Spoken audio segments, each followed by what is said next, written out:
Welcome back to Bombastic Nation and Ting and Ting and Ting. Back with more vibes for all you. And this time we're going to see what the French have to offer us. So far, man, the Germans have been a little bit different from the Slavic people. So let's go ahead and see what the French have us to offer. Have to offer to us, I should say. It's 10 Dark French Legends. That's YouTube and Sim Simmer.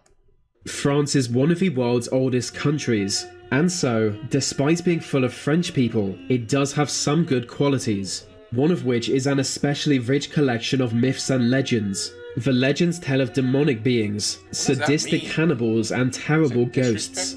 For centuries they have spread fear, not only in France but everywhere French is spoken. Many exist in different forms or have been lost to time, but the greatest legends could never be forgotten.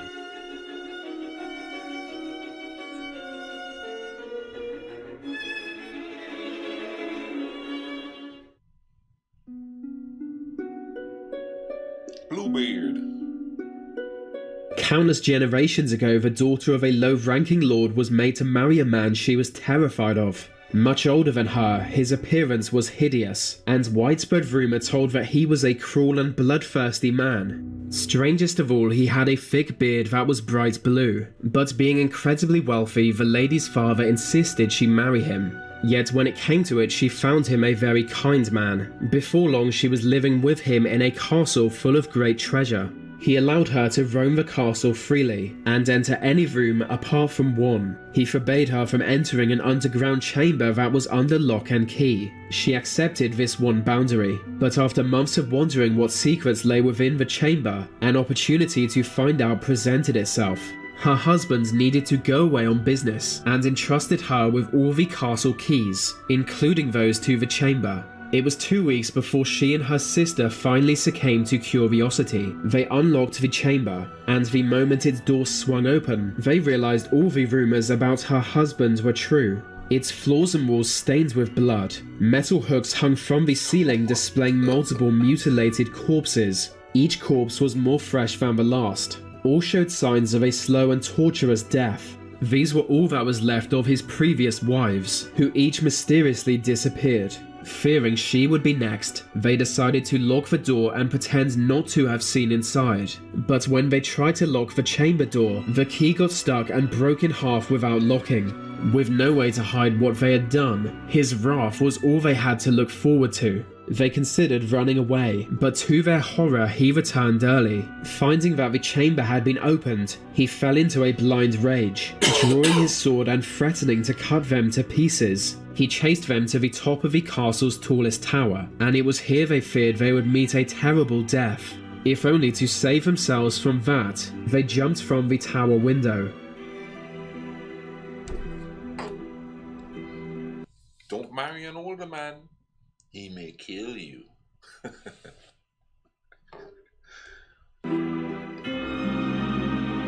The wooded hills that cover much of the Paris basin is avoided by wise Frenchmen on dark nights. It is a cursed patch of land, occupied by night by a mysterious kind of creature. They were once human, but by committing each of the 7 deadly sins, their soul turned black and Satan entered their heart. Now they are something else. By night their bones break and reform, their teeth fall out and regrow sharper. Every night they undergo a painful transformation into a large animal, a wolf or bear or giant wild boar.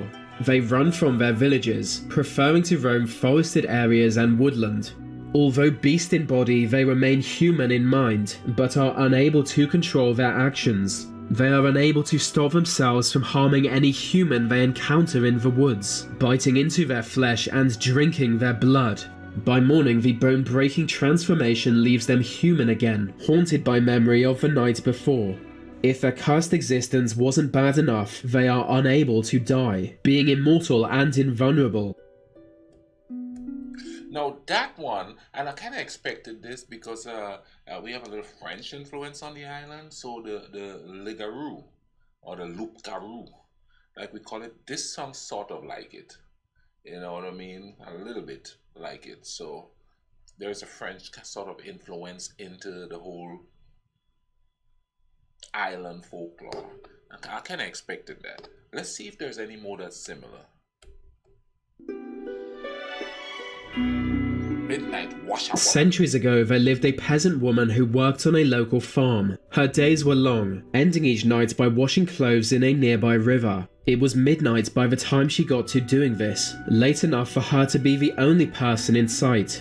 It was so quiet every sound she made would echo around the surrounding area. But one night, in the middle of doing her washing, she noticed someone else, an elderly woman further downstream.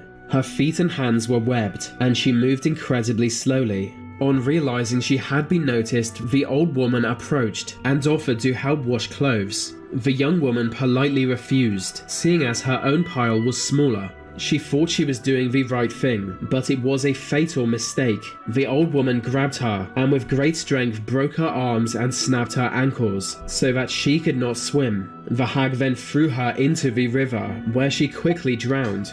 She was not the first to fall victim to the old woman, who it turns out was not human, but a supernatural being known as the Washerwoman. Every midnight, the Washerwoman emerges from the spirit world in search of new souls to judge. On finding them, she offers the same question, breaking the bones and taking the lives of those who fail her test. What the man? This stuff is vicious.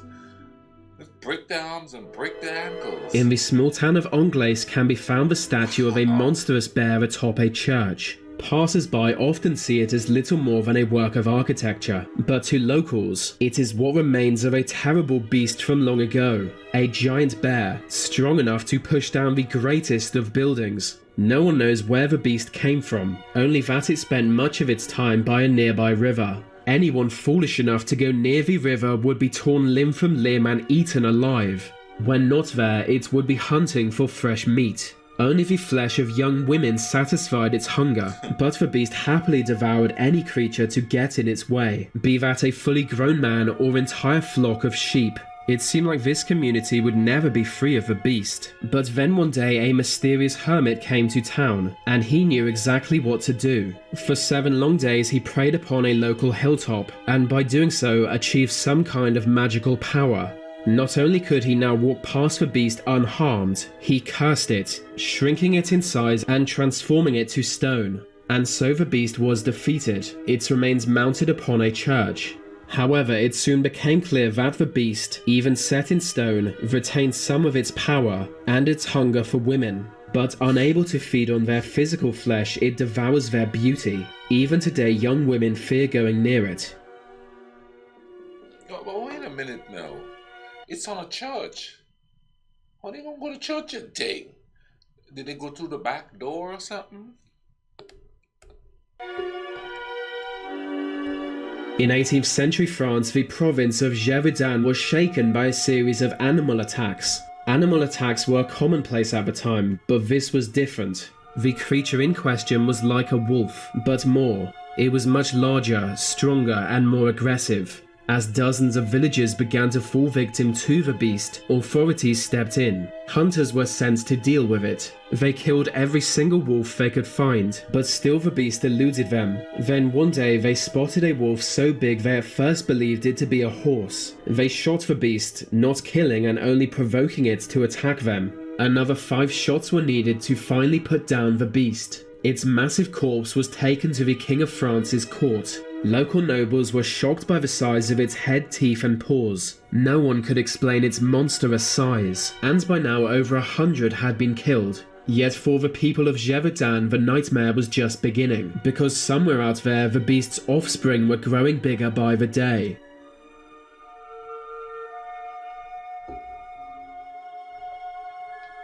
There were once a young brother and sister called Jean and Jeanette. Born to a poor family, their parents could no longer afford to raise them, and the whole family was starving. After years of suffering, the parents decided to abandon their children deep in the forest to die, and so they found themselves lost in a forest they were not familiar with. Already weak physically from a lifetime of poverty, they wandered the forest aimlessly for an entire day. Then, when they had just lost hope, an old woman stumbled upon them. She was kind and fed them, but wouldn't give directions on how to leave the forest. Still desperate, they begged her to take them in. She was reluctant, but eventually agreed, and welcomed them into her cottage. However, she warned them that her husband was Satan himself, and if he caught sight of them, they would surely die. The old woman hid them, but there is no hiding from the devil. He beat the old woman and demanded she murder the children slowly, while he went out to chop wood. She intended to strap the children to a sawhorse and torture them to death, but being elderly and recently beaten by Satan himself, they easily overpowered her and cut her throat. With her dead and Satan out doing Satan things, they decided to run out of the forest as fast as they could. But he caught wind of the escape and chased after them, all the while screaming different ways he would kill them. And he would have killed them if they had not jumped over a stream on the outskirts of the forest. This small jump saved them, as not even the devil can cross running water. Man. Everywhere in the world French is spoken, people have... Can you imagine living in a world that's actually kind of dark anyway and hearing these stories?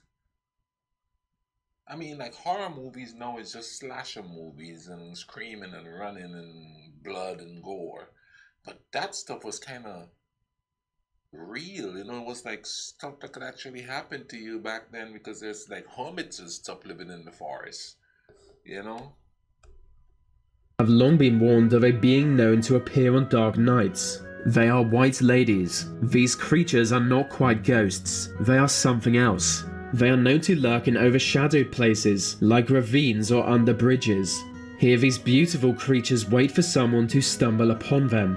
When this happens, they emerge from the shadows and request the passerby dance with them. Accept this offer and she will soon fade back into the darkness. But if you do not dance with her, her appearance will change before your eyes. Her face will become disfigured where it was before beautiful. That disfigured face will be the last thing you see. It's unknown quite how she takes her victims' lives. No one survives to give an insight. Sound a little bit like the Laja Bless. Wandering somewhere in the countryside of southern France is a hideous creature known as hulkhole. This gigantic beast appears to be some kind of snake-snail hybrid, but unlike either creature, its mouth is lined with rows of teeth, strong enough to bite through steel. It also has large venomous fangs and slimy tentacles that can extend over a mile.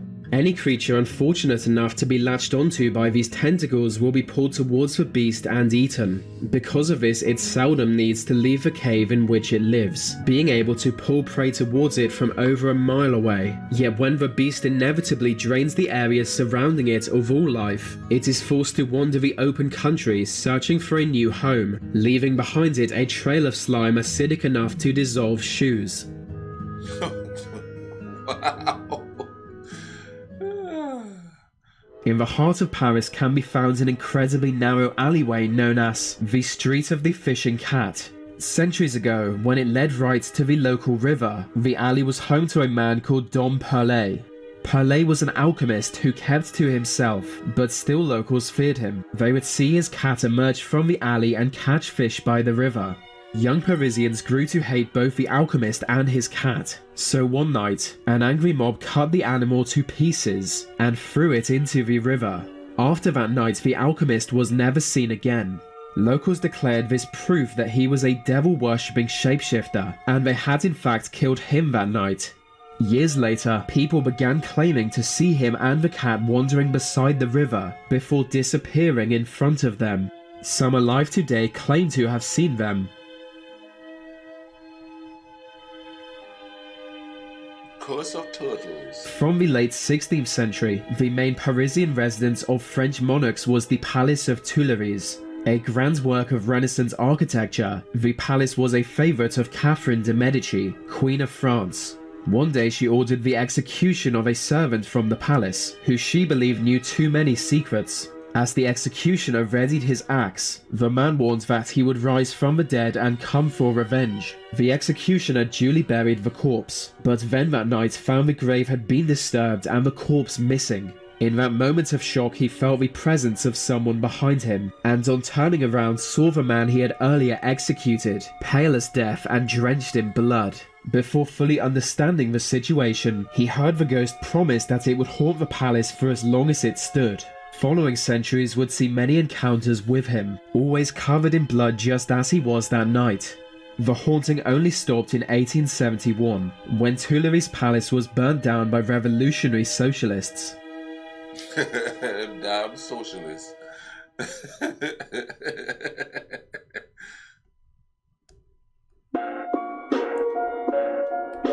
Wow.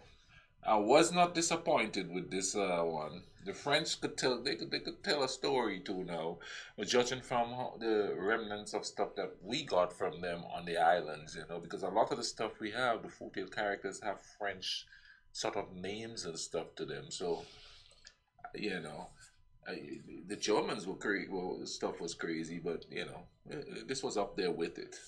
I hope you guys enjoying this, man. I'm enjoying it. It's stuff that I've never actually known before, and I'm learning new stuff. The amount of books or movies they could make with all these old folk tales, things that could really scare people. Come on now. You could write some crucial stuff, to really scare people. But anyway, thanks for watching it with me, man. I'll leave the link in the description for this video. Go check it out. Go check it out. Keep watching Minds. It's right on the screen here. There's a link there. You go there, you'll see it there. Also, somewhere up there, you're gonna see something pop up, and it's gonna be a playlist. Go check out the playlist. Binge, YouTube, and simmer. Get some popcorn and ting. You know what I mean? Y'all take care of each other. All right. Cool runnings.